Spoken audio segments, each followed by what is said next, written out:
sebelah kiri Kanjeng Sultan Agung itu ada celah tanah batu putih yang celah, itu namanya Sitiwangi, tanah yang beraroma wangi. Kenapa wangi? Itu bukan karena dikasih parfum, bukan juga karena tanah yang dicuplike saka Mekah itu bohong, itu mengarenggo ngesot ke wong Jawa.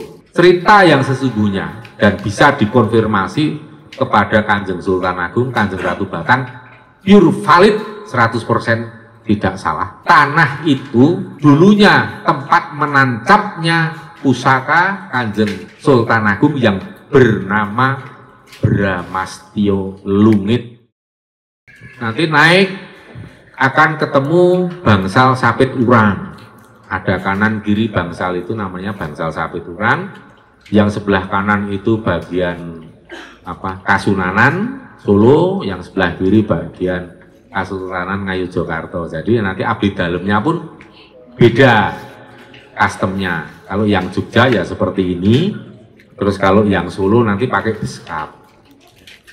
Sebenarnya panjenengan boleh mau pakai beskap atau mau pakai peranahan ala Jogja atau ala Solo boleh, bebas ya masalah. Yang penting tangga naik depan Gepuro itu ada kuburannya siapa om sing dijajak itu?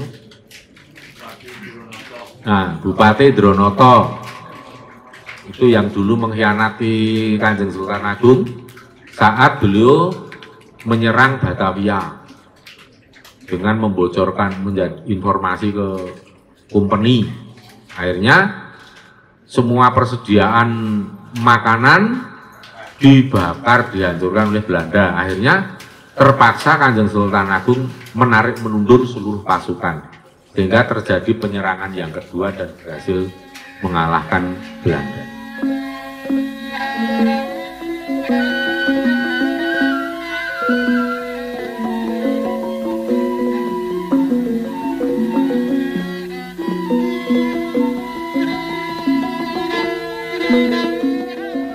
Sugeng sonten para sedulur sedaya ingkang kinasih yang dari luar Jawa, luar Jogja, jadi ada dari Semarang, dari Surabaya, Jakarta, dari berbagai kota, tadi banyak sedulur-sedulur yang baru ketemu sekarang. Saya ucapkan terima kasih karena panjenengan semua sudah meluangkan waktu, tenaga, biaya, pikiran untuk menghadiri atau ikut derek, lebih tepatnya ikut derek marak sowan ngudi dawuh para leluhur agung yang sumare atau yang dimakamkan di Pacitan Agung Imogiri, dan sedulur-sedulur KKS semua yang juga datang dari berbagai kota, anak-anakku semua. Terima kasih sudah selalu berusaha untuk ngestokaken dawuh para leluhur. Bahkan saya tahu dari beberapa anak-anak juga, harusnya hari ini ada acara yang cukup penting tetapi dipending atau ditunda acara itu dengan pertimbangan lebih mengutamakan dawuh para leluhur. Itu sangat baik sekali pengorbanan seperti itu. Karena apa? Itu akan dinilai oleh para leluhur sebagai bentuk setia tubuh, kasih sayang, belas asih kita kepada para leluhur, dan itu tidak akan sia-sia karena apa yang panjenengan lakukan itu berdasarkan tekad bulat, semangat, dan kesadaran, tentunya kesadaran yang tinggi untuk ikut menghaturkan sembah pangabekti, rasa hormat, kasih sayang kita kepada para leluhur, untuk mengaturkan terima kasih pada para leluhur. Itu akan menjadi pintu pembuka atas berkah yang lebih agung, anugerah yang lebih besar lagi. Dan percayalah bahwa apa yang panjenengan korbankan itu tidak akan sia-sia, dan biasanya leluhur akan memberikan pengganti yang berlipat ganda. Dan ada beberapa yang sekiranya penting bagi saya untuk saya sampaikan dan diketahui oleh anak-anak semua, oleh sedulur-sedulur semua yang rawuh dari berbagai kota, bahwa beberapa pekan terakhir ini kenapa cukup intensif dawuh yang disampaikan para leluhur, dan ini sebisanya untuk sebanyak-banyaknya, tapi sesuai dengan kapasitas tempat yang kita sediakan. Karena tentunya ada sesuatu yang penting dan urgent, itu berupa adanya keadaan situasi dan kondisi yang akan sangat seru tentunya nanti ya kita lalui di tahun 2003 ini. Anggap saja 2023. Anggap saja saat ini kita sedang membangun benteng atau pagar gaib untuk diri kita sendiri, untuk orang-orang dekat, orang-orang yang kita lindungi, untuk seluruh anggota keluarga. Jadi nanti pada saat marak suwan, panjenengan silahkan untuk mengaturkan sembah pangabekti dan nyuwun tambahin sawab berkah pangestu pada para leluhur. Dan nanti tidak hanya berhenti di situ, monggo sugeng rawuh. Kalau yang belum busana bisa nyewa busana. Nanti dibantu para abdi dalem. Pak Bapak rencang abdi dalem nyuwun tulung dipun biyantu para tamu ingkang nembe rawuh supados dipun biyantu ngagem busana peranaan kalian busana Jawi ingkang putri. Ya, saya lanjutkan. Apa yang akan kita alami tentunya akan sangat beragam. Semua tergantung dengan dharma kita masing-masing selama ini, kebaikan atau amal perbuatan baik, yaitu hidup kita berguna untuk orang lain, untuk seluruh makhluk hidup. Itu akan menentukan bagaimana saat kita melewati tahun 2023 yang tentunya akan lebih banyak beragam rintangan. Bahkan kemarin saat saya berdua dengan istri ke perkapan Kembang Lampir secara diam-diam, beliau yang ageng pemangan ngendiko, yang agenis juga ngendiko, saat ini keadaannya memang kita sedang rawan memasuki suatu fase banyak mara bahaya. Sampai-sampai beliau Ki Ageng Pemanan itu ngendika, sok wetan kulon kadya gabah dening teri. Mula jogonen putra-putramu kabeh sendika dawuh. Kula ngestakaken dawuh. Dan ini merupakan salah satu rangkaian itu kita membangun pagar agar supaya saat melewati situasi dan kondisi yang kurang baik nanti semua diberikan keselamatan, semua akan baik-baik saja, tansah nyandung nyampar sekar sempaka mulya, tansah pinaringan bejo wiliseng. Keberuntungan dan keselamatan itu adalah sesuatu yang paling berharga di dalam kehidupan dunia ini. Keberuntungan tidak ada yang mengalahkan.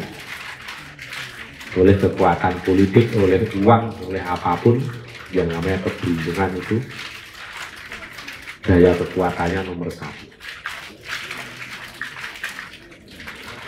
Wong sugih, wong pinter, wong duwe kuwasa kalahe karo wong nemu kabejan. Santai ya, monggo sambil didar. Boleh sambil didar.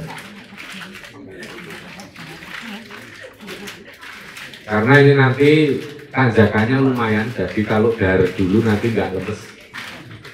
Kalau kekenyangan paling ya rodo lempoh. Ya, kita lanjutkan lagi sambil ngobrol santai, monggo ya, tanpa mengurangi kemerdekaan panjenengan cuma untuk menikmati hidangan dan unjukan yang ada. Monggo saya persilakan. Saya sambil menyampaikan informasi. Saya ulangi lagi seperti yang disampaikan Ki Ageng Pemanan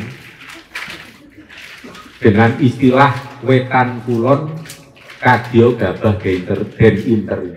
Itu artinya apa ya? Wetan kulon itu kan dimensi yang luas, penunjuk areal yang luas. Di Nusantara ini ya bagian Indonesia bagian timur, bagian kulon itu kadya gabah den inter. Jadi keadaan kehidupan manusia terutama itu akan puntang-panting, rebut urip, rebut ducung. Itu tentu akan mengindikasikan adanya beberapa faktor. Faktor yang pertama tentu saja ada faktor resesi dunia. Ada faktor runyamnya ekonomi dunia yang sedikit banyak bisa mengimbas Indonesia. Itu resiko yang ringan. Kemudian risiko berikutnya dalam kondisi yang sulit seperti itu, kalau masih nanti ditambah dengan adanya bencana alam, tentu saja keadaannya akan menjadi lebih sulit. Apakah ada celah untuk lolos dari itu? Banyak. Dengan cara apa ya? Saya bisanya men-sharing berbagi ke sedulur-sedulur ya dengan cara ngelmu Jawa, dengan cara wong Jawa menerapkan ilmu Jawa. Ya maaf kalau misalnya panjenengan punya pandangan, kan ada ilmu yang lain melalui agama, monggo enggak masalah. Tapi ini yang saya kuasai, paling saya kuasai, dan yang paling penting adalah sudah saya aplikasikan dan buktikan. Ini yang penting. Panjenengan boleh berteori setinggi langit, seluas jagat raya. Tapi kalau ilmu itu tidak pernah diaplikasikan, bagaimana panjenengan bisa menyaksikan buktinya? Sedangkan wong Jawa iki kan jawabe nyatane. Wong Jawa iki kudu jiwane kajawa, kudu iso bener-bener antara apa yang kita sadari dan pahami secara spiritual, secara batin, itu juga sama kita aplikasikan dalam kehidupan sehari-hari. Kita implementasikan dalam kehidupan sehari-hari. Barulah kita akan membuktikan, oh ternyata benar ya, orang kalau rajin marak sowan kepada leluhur, itu akan sulit untuk dicelakai orang lain. Catat ini ilmu yang nyoto. Dan biasanya sing nyelakai malah cilaka diri. Karena apa? Ya kalau kita mau bikin ini terus rumusnya gimana kok bisa begitu? Mari kita kembangkan Pangkur 12 bersama-sama.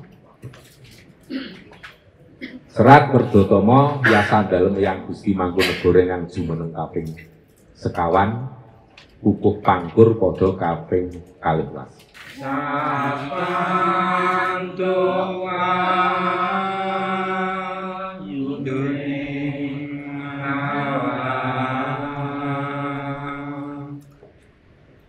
Ya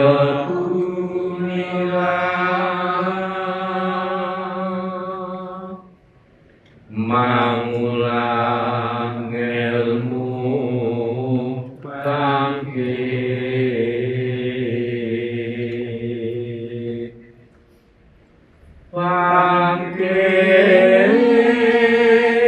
nikah remamu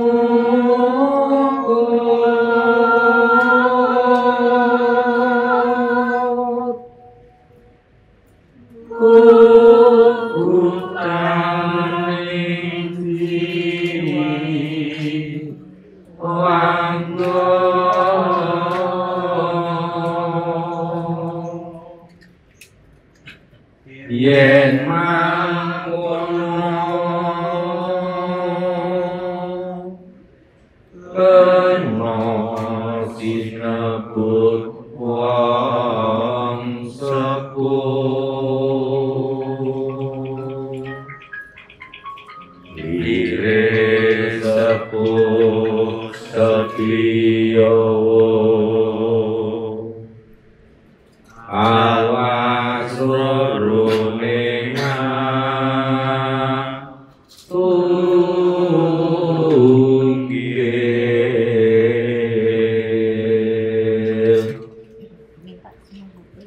sapantuk wahyuning Allah, bukan wahyuning Allah ya, bukan wahyuning Allah, bukan wahyuning Allah, tapi sapantuk wahyuning Allah. Saya nggak ngarang loh ini, karena saya pernah dikoreksi oleh yang Gusti Mangkunegara 4 secara langsung. Orang Allah nger ngalah sendika dawuh. Sapantuk wahyuning Allah. Orang wong sing ngalah iki kan dhuwur wekasane. Nggih mboten. Jadi kok iso dhuwur saiki ditakoni piye? Wong ngalah kok malah dadi dhuwur, malah luhur. malah akan memenangkan di saatnya, di timingnya nanti. Karena apa? Ya kalau awake dhewe itu ngalah, itu sik ngomong sik ra trimo. Ini kuncinya. Wong Jawa kan ono sik ngomong, bukan wong Jawa saja. Wong Nusantara itu ada yang ngomong. Ini dari Mbak Mutiara, Mas Maragaluh, dari Aceh. Aceh itu punya lokal wisdom yang canggih seperti wong Jawa, yaitu ilmu titen. Keren itu Mas. Iya kan? Terang. Kalau ilmu titen si Romo, sebenarnya saya kenalnya setelah nonton YouTube Romo. Iya, ini ilmu titen apaan sih? Saya tahunya mengamati sesuatu yang terjadi di alam kan begitu kan. Semakin kita amatin, kita bisa ketemu. Pertama lapisan pertama yang terlihat aja. Habis itu di belakang taunya sandiwaranya. Seperti COVID itu kan kalau kita titenin terus. Oh ini orang ini nih yang ngerjain nih.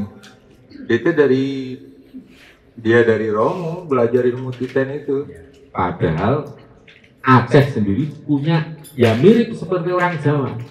Nah kenapa Mas Maragaluh orang Aceh kok cepet banget untuk tertarik tentang ilmu titen ya karena itu. Karena memang masyarakat Aceh itu punya tradisi untuk mengamati dan membaca bahasa alam. Gitu. Nah, jadi ini bukan teori. Sopo sing ngalah guru kasane. Karena sing ngomong kita itu yang nggak terima. Lah sing ngomong sopo? Ada yang bisa jawab nggak? Yang ngomong siapa? Kita ini. Oke. Tapi saya yakin para dulur-dulur sudah banyak yang paham. Pak ngomong yang ada dalam diri kita nomor satu, Tuhan yang ada dalam diri kita yang disebut guru sejati atau sukmo sejati atau pancer. Wis bisa diarani nang wong filosofi atau wong apa ya tasawuf itu kadang mengistilahkan itu Tuhan yang ada dalam diri kita. Monggo itu juga ya artinya memang begitu ada. Dan itu merupakan spirit of the universe yang ada dalam jagat cilik. Kalau Tuhan semesta alam itu apa? Spirit of the universe, tapi makrokosmos. Sedangkan kita ini mikrokosmos atau jagat cilik ya Tuhannya berupa guru sejati. Itu pamomong pertama. Yang kedua, kakang kawah adi hari-hari. Itu yang lahir nunggal sedino lan nunggal songi. Itu berupa air tuban dan placenta atau hari-hari. Makanya kakang kawah adi hari-hari. Sedulurku papat kiblat. Jadi kiblat kono. Wong Jawa kiblate ora ming papat, ning 8 bahkan 9, ya. Hasta Broto 8. Aku itu menganut 8 arah tambah 1 pancere di tengah sehingga nawasana. Saya mengaplikasikan sampai sekarang sedulur-sedulur di Bali, semeton di Bali. Ya ndak Mas Halo, udah 5 tahun di Bali. Ya. Nawasana itu bukan dongeng dan cerita karena setiap penjuru mata angin 9 mata angin ternyata ono dewane. Kenapa saya percaya dewa? Karena wis tahu weruh, wis tahu komunikasi, bahkan ada 2 dewa yang pernah rawuh ke rumah. Sinuwun Idul Betara Mahadewa yang menjaga di Pura Barat, Satkayangan sisi barat, dan Dewa Wisnu. Ternyata ada bener.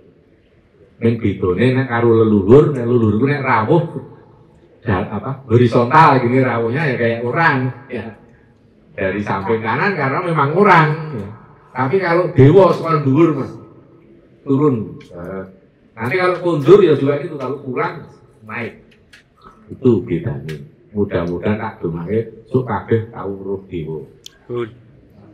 Betapa bersyukurnya panjenengan. Luar biasa. Sing sapa temen tinemu. Aku kok ora iso roh leluhur. Ose. Wong dia ono step-e. Dan saat masing-masing orang punya kelebihan panca indera itu ya beda-beda. Ono sing mripat, irung, kuping, perasa, ya kulit. Itu yang dikembangkan panjenengan apa yang paling bakat tuh kalau awalnya saya itu awal basic indera saya yang paling tajam itu justru penciuman. Mulai nongkone 3 kilo nongkono panjenengan mau rawuh, saya udah nyium. Kira tuh apek penguk iki ya sapa kan gitu. Itu yang panjenengan titeni. Panca indera itu mana yang paling peka, ya udah itu dikembangkan. Nanti kalau sudah yang paling peka itu panjenengan asah, nanti yang lain akan ikut dan bisa saja yang lain nyalip. Saya awalnya dari penciuman. Siapa yang mau rawuh itu udah cium dulu aromanya. Ini apa Kanjeng Ratu gitu kok ya kok. Wangi. Nah, nanti pas melihat mami lebih dulu, Kanjeng Ratu langsung. Bener, tapi kan kayak gitu klop. Oh iya ya, saling melengkapi. Terus pendengaran. Kita mendengarkan ini aneh suara apa ya, kok kayak mengaum, kayak gereng apa. Ternyata setelah masa ini setiap jam 2 malam muncul kayak gitu sampai kan. Setelah kita cari, kita lacak ternyata oh itu suaranya siluman. Jadi asik dengarnya. Nah, dari mengolah rasa, mengolah panca indera itulah nanti panjenengan akan bisa terkabul keinginan untuk berinteraksi, bahkan bisa melihat leluhur. Paling tidak sekarang panjenengan sudah merasakan semua saat leluhur hadir. Kalau panjenengan mengatakan, oh saya belum bisa, saya nggak percaya. Aku tak takon, jujur nanti ya. Pernah nggak kalau malam Jumat Kliwon sebelum jam 12 malam diserang rasa ngantuk yang luar biasa? Sering, ya kan? Ya kan? Biasanya naik malam lainnya lewat jam 00 pun masih seger. Tapi begitu malam Jumat atau khusus malam Selasa Kliwon jam 10 malam wis mbeliat terus koyo tumbang-tumbang terus koyo ambruk-ambruk. Ya ndak? Berarti kabeh sudah pernah. Itu apa? Itulah induksi dari energi atau frekuensi yang ditebarkan oleh leluhur ketika rawuh. Nah kok bikin ngantuk? Ya jelas, karena apa? Leluhur itu kan membawa vibrasi ketenangan. Vibrasi ketenangan itu menciptakan gelombang otak kita menurun dari beta ke alfa. Seperti panjenengan barusan tadi tak setelke gending-gending mantra, rasanya kan enak ya. Itu menurunkan gelombang otak sehingga lebih ke meditatif. Kenapa tak setel kesek? Yo, saya berharap pas aku ngomong langsung manjing nang ati. Karena sing meresapi yang mendengarkan bukan kuping tapi hati. Itu lebih penting. Hati itu bisa mewakili panca indera loh mas. Ya, hati itu dua mata, dua kuping, dua irung, dua ilat. Ini mau tunjuk di praktekin, aku tak dilat lemper nganggo hati ya. Orang terus metu halusinasi. Nah, itu ya. Hati gunake muklone wong Jawa pentingnya ngolah rasa yaitu nek wis iso ngolah rasa berarti wis lakune wong Jawa. Setiap saat meditatif. Lah meditatif iki nek disepadankan karo agama liya itu apa? Sembahyang. Orang bisa sembahyang 5 kali, 10 kali atau lebih dari itu monggo ndak apa-apa boleh. Tapi kalau orang Jawa sembahyang setiap menit, setiap detik, ya itu oke banget. Dalam arti setiap langkah kita itu selalu meditatif. Kita gelombang otak kita itu di-setel selalu dalam frekuensi alfa. Itu akan membuat panjenengan lebih cerdas dari orang-orang sekitar, lebih cerdas, lebih cepat berpikir ketimbang kompetitor. Makanya kalau panjenengan mau licik sidik, ya, seperti ajaran ini Juru Martani, ya. Kalau mau menghadapi orang yang ngulet ini apa, lunyu, rembuge atau rodok cerdas, isruh sik nganggo apa diteror sih fokusnya. Entah jatuh ke asbak kopi renga ilmune mami. Nek rapat pleno apa jatuh ke gruyang, nah pas gruyang langsung usul apa gitu kan. Ini setuju nggak? Lah orang gagap. Ini masih kaget harus menjawab setuju apa tidak. Ya seperti itu karena orang yang masih chaos pikirannya masih ribet riweh karena ada di siklon beta itu sulit mikir. Akhirnya apa? Wah bangane bingung manut. Tapi ya jangan keseringan ini ilmu sing urape ya. Nek kepepet wae. Nah, terus tadi soal pamomong, kita kembali ke pembahasan soal siapa pamomong kita. Nah, itu kan kita baru bicara tentang kekuatan pamomong yang ada di dalam diri kita. Terus ada enggak pamomong yang di luar diri kita? Eksternal, ada banyak. Siapa dia? Ada yang tahu? Pamomong yang di luar diri kita itu siapa? Ya, ini kembali aku sih ngomong. Pamomong itu termasuk pasangan panjenengan, bisa suami, bisa istri, tidak tergantung gendernya apa, yang dominan ngomong enggak. Bahkan seluruh laki-laki di dunia ini pernah selalu dimong oleh wong wedok, percaya kan? Ngalane isih bayi mentil mbokmu. Wis kalah rembug nek babu. Wong lanang ana dimong wong wedok. Ya. Makanya kalau pas menjadi pasangan suami istri gantian suami ngomong istri itu ya itu balas budi. Nyaur utang ning sebisanya. Jadi kalau ada laki-laki yang bisa ngomong bojo ojo besar kepala. Jangan merasa mampu atau apa namanya powerful, jangan. Iku raspirone dibanding mbok dewe kita. Ibune dewe kita itu lebih hebat dalam hal ngomong. Sehebat-hebatnya panjenengan ngomong istri, isih kalah dengan ibu panjenengan. Apa saya tak goleki ya.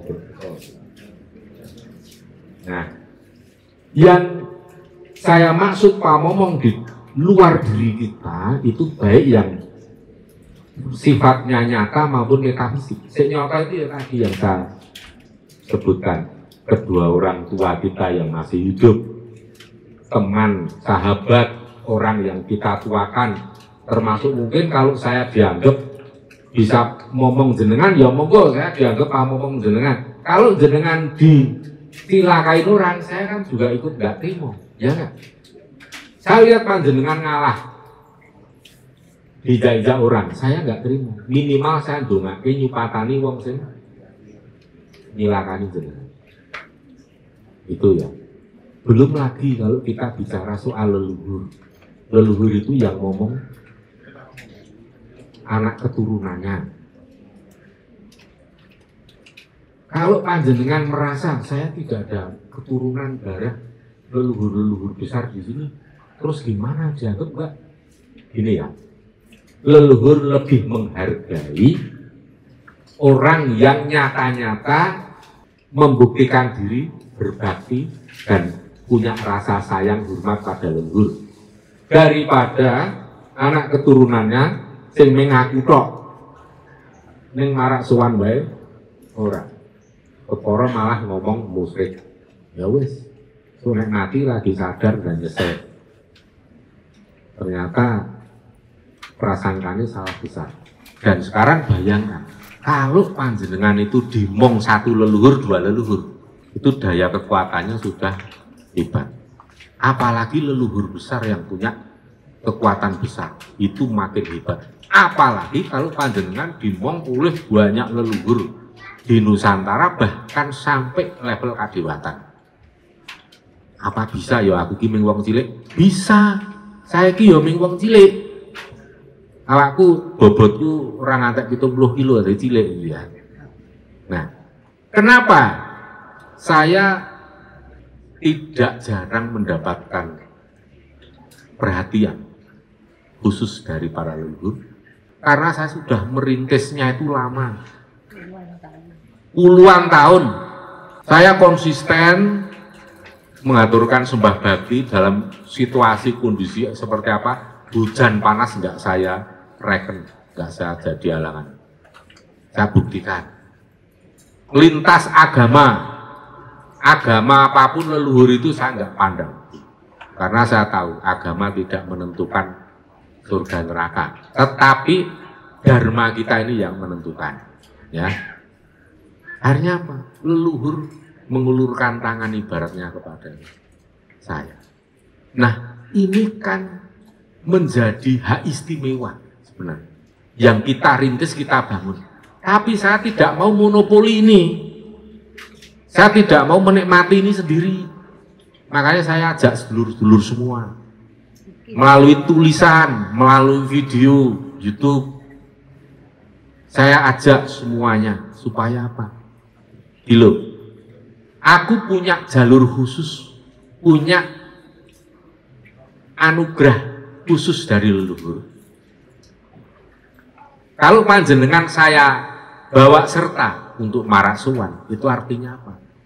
Ya iki wis langsung lewat pintu gerbang utama. Panjenengan nggak usah melalui prosedur yang banyak.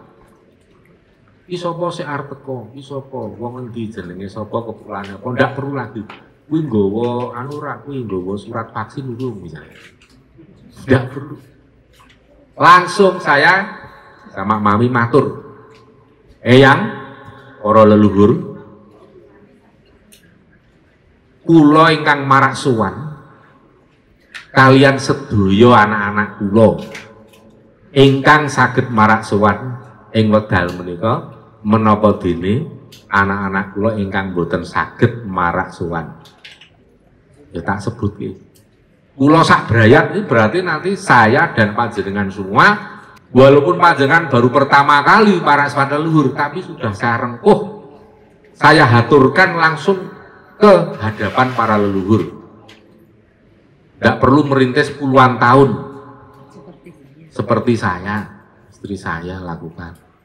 Jadi gunakanlah kesempatan yang bagus ini untuk menghaturkan sembah pangabekti pada para leluhur, dan jangan lupa nyuwun tambahin sawab berkah pangestu, mohon doa restu dari leluhur. Leluhur itu perantara Tuhan, kepanjangan tangan dari Tuhan, makanya bisa memberikan pangestu. Apalagi leluhur-leluhur yang sudah penuh dengan dharma, menjadi dharmaning ngagesang, menjadi bunga generasi penerus bangsa, dharma kusumo. Jadi itu geni, apa yang diucap jadi sabda pendito ratu, apa yang dikatakan terwujud. Nah kalau leluhur menyabda panjenengan, yang nyuwun pangestu anggen kula makarya pinaringan sukses lancar, mboten wonten ingkang ngribeti, rawe-rawe rantas, malang-malang kutung, lancar sedayanipun dados rezeki kang berkahi. Leluhur paling sawab. Yo, ingsun paringi pangestu nggih. Walaupun panjenengan nggak dengar dan nggak melihat, walaupun saat itu tidak terasa, ning konek Bali, kalau panjenengan merasakan kelaparan ya syukur ya. Ya kuwi tandane panjenengan habis diberi energi yang besar. Nah di daerah ini anak-anakku itu kalau saya ajak, ini mbokne wis sangu duit rada akeh engko bar iku mesti anak-anak dhewe do kaliren, do ngelih gitu kan. Do kelaparan sambat ya wis. Habis melaksanakan ritual dawuh leluhur langsung cari warung mangan. Enggak usah ditanya. Nanti begitu di parkiran itu wis rebu dusung disik-disikan masuk ke rumah makan ya ora. Do ngelih. Memang tak jak nongkot galeh itu di dekat Bandara Adi Sucipto. Itu kan paling hebat dalam hal membuat lapar. Bahkan sampai kaki kayak dilolosi ototnya itu. Jalan yang melempoh. itu keluar dari Pasarian Weggaleh tempat Kanjeng Panembahan Puruboyo 1 sampai 4 itu udah wajahnya udah kayak memelas gitu. Ya udah, kita kan baca situasi, udah langsung cari ini ya, kita menuju ke sana misalnya, rumah makan sana, ya udah tahu semua lah. Itu karena apa? Ya itu habis diberi pangestu leluhur. Pangestu itu ya bisa berupa energi, bisa berupa kekuatan atau kebisaan dan lain-lain. Dan itu daya kekuatan itu membuat badan kita, kalau yang masih awal-awal nanti juga akan merasakan, bahkan mungkin lebih lemes dari yang lain. Kok tiba-tiba kok pegel-pegel itu. Terus ada lagi yang perlu diketahui. Apapun yang terjadi, misalnya panjenengan merasakan kok kurang menyenangkan, waduh nanjak tinggi tanjakannya cukup tinggi. Sekali-kali jangan pernah gerenengan. Gerenengan itu apa? Ya gersulo atau apa namanya? Mengeluh. Jangan pernah mengeluh, karena mau nanti nek didukani leluhur ditegur kontan. Ya.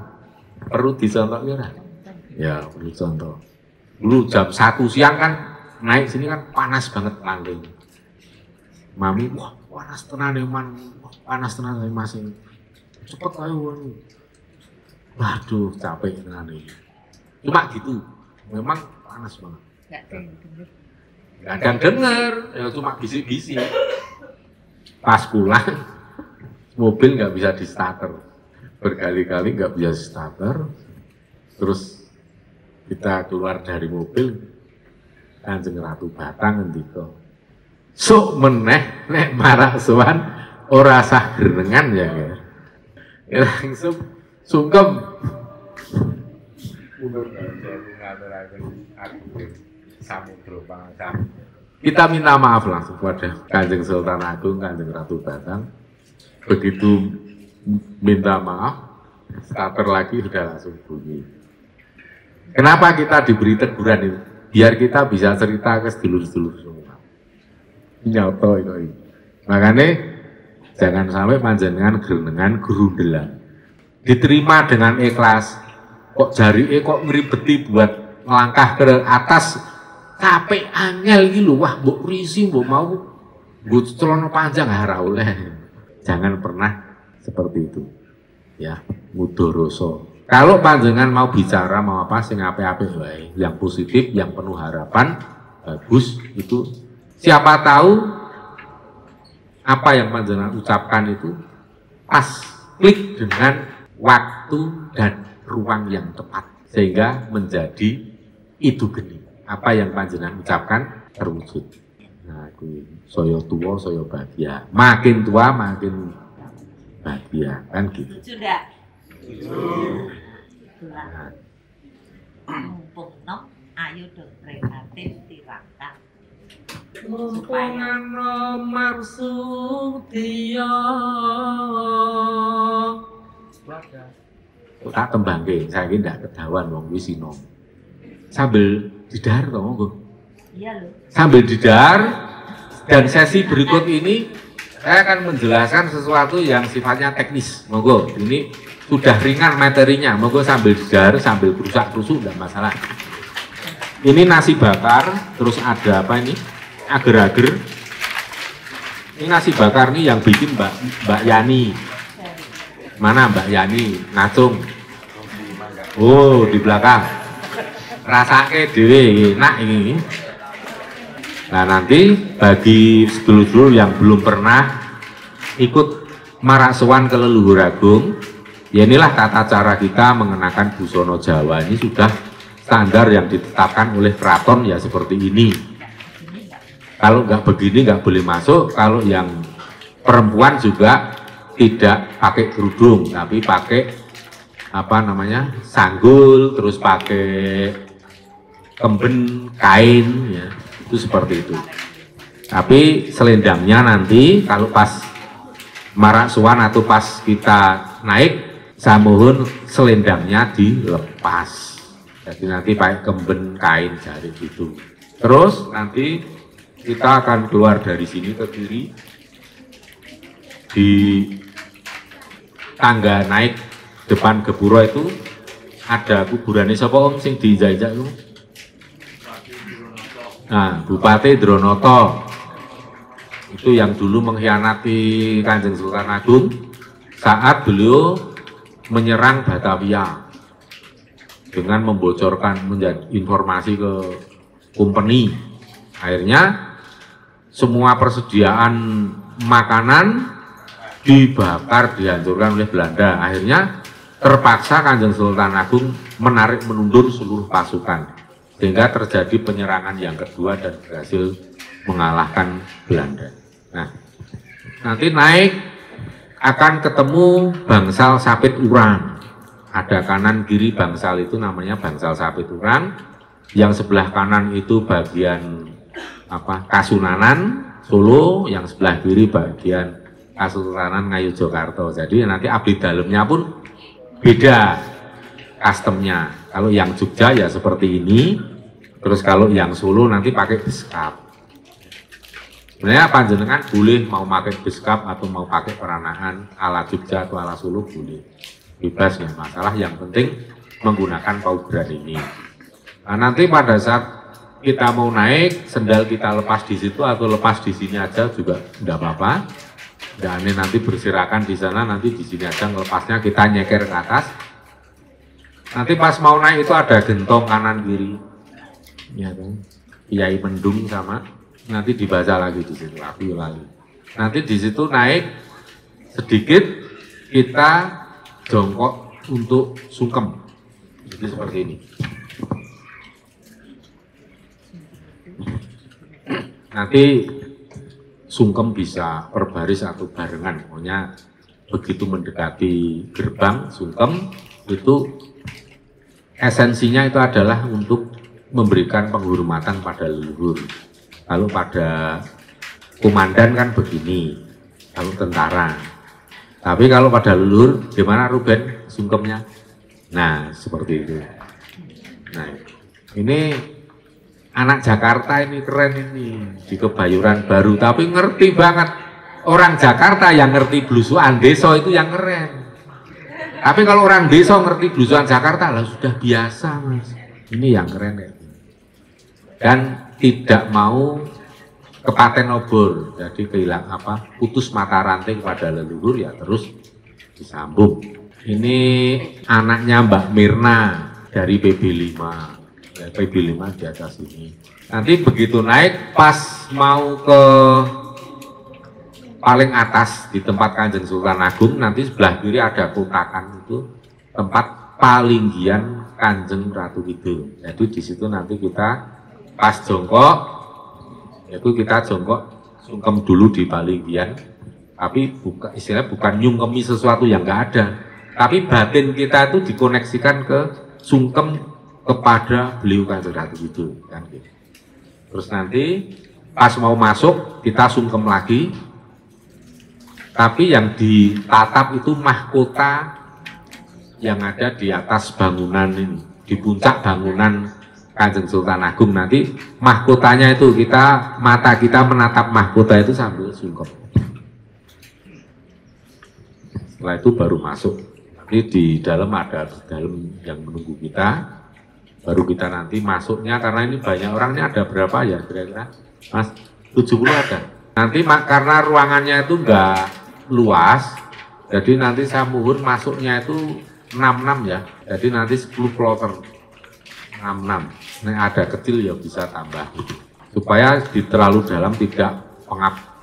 Nanti pas di samping kanan pusara Kanjeng Sultan Agung yang mengaturkan sembah lagi, kemudian baru nabur bunga dari kaki ke kepala. Ini doa kan, progres, orang hidup itu progres, bukan dibalik. Terus bunganya ini juga saya kira cukup banyak, tapi sebaiknya juga bisa mengukur ya, menaburkan jangan terus kemudian merakup sawe-wae ben berkayuh-kayuh, bukan begitu caranya, tapi ya ala kadarnya aja, wajar. Karena kita siapkan ini sudah cukup banyak. Terus sebelah kiri Kanjeng Sultan Agung itu ada celah tanah batu putih yang celah, itu namanya Sitiwangi. tanah yang beraroma wangi. Kenapa wangi? Itu bukan karena dikasih parfum, bukan juga karena tanah yang dicuplike saka Mekah itu bohong. Itu mengargo ngesot ke wong Jawa. Cerita yang sesungguhnya dan bisa dikonfirmasi kepada Kanjeng Sultan Agung, Kanjeng Ratu Batang, pure valid 100% tidak salah. Tanah itu dulunya tempat menancapnya pusaka Kanjeng Sultan Agung yang bernama Bramastio Lungit Panah. Ketika dilepas, panah itu, anak panah melesat mencari di mana nanti beliau Kanjeng Sultan Agung dikebumikan. Nanceplah di situ. Pas tanahnya itu wangi. Nah, nanti di situ panjenengan nyedot tanah itu, posisinya sujud, sungkem sik ya. Terus nyedot 3 kali boleh, 7 kali boleh, tapi ya jangan terlalu lama karena kasihan yang ngantri. Wangi, sedot, keluarkan lewat mulut, itu ada daya kekuatannya. Biar merasuk ke dalam jiwa raga panjenengan. Setelah itu keluar, mundur saja keluarnya, karena kan pintunya kecil sedikit, mundur saja. Terus sungkem, baru pindah nyekar ke Kanjeng Ratu Batang yang ada di sebelah. Permaisuri atau Garwo Padmi Kanjeng Sultan Agung. Di situ panjenengan nyekar seperti biasa, sungkem dulu dan kemudian dilanjutkan ke sebelahnya, dibuka. Oh, enggak usah ya, nanti enggak kelamaan. Nanti di situ ada makamnya, batu nisannya Dalang Soponyono dan Nyai Mbang Repet. Dalang Soponyono itu masih leluhurnya Dalang Panjang Mas, tapi itu masih keturunan dari Ki Juru Martani, Ki Juru Piting, terus Dalang Soponyono, Dalang Panjang Mas. Nah, di sampingnya ada Nyai Mbang Repet, itu sinden yang hebat yang semasa kerajaan Mataram Kanjeng Sultan Agung. Ini penting, terutama bagi panjenengan yang suaranya beliru atau fales banget. Rasa sudah guyu ya, oke saya sudah fales. Kalau mau belajar kepada Mas Fatoni bisa nanti belajar supaya enggak fales, enggak supaya biar fales itu. Jadi nanti di situ silahkan nyuwun pangestu yang nyuwun dilpun lunturi ngelmu nembangipun supados gurung kula suwanten kula niki mboten fales. Itu ke Dalang Soponyono dan Nyai Mbang Repet. Wong terbukti kok itu anak-anak itu banyak yang sembuh dari kefalesan. Banyak yang sembuh.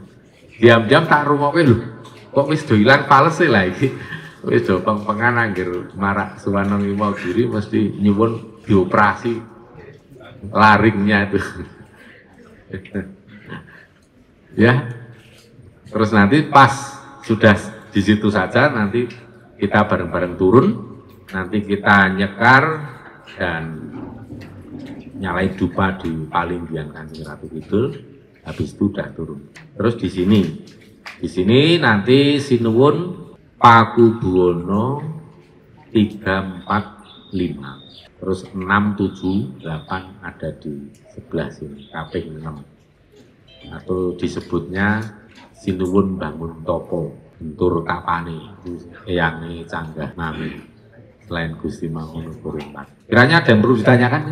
Nggak usah ya.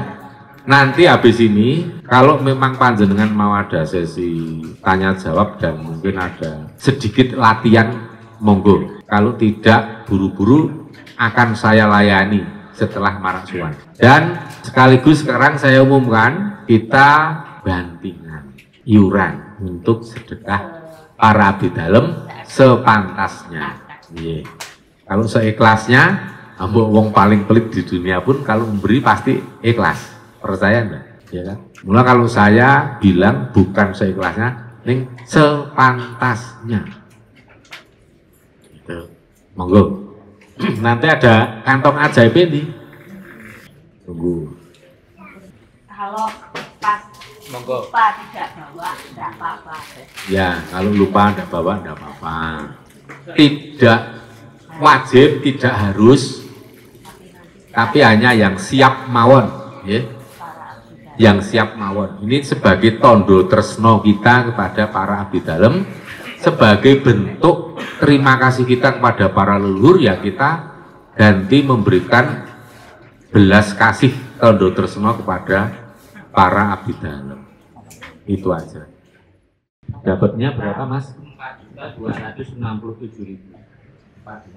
267. Matur sembah nuwun sedulur-sedulur semua, inilah bentuk dari cinta kasih kita kepada leluhur, yaitu kita ganti merawat abdi dalem. Morada kalian para abdi dalem nyuwun sekedap mriki. Tidak mriki, Pak. Ini kalau Pak,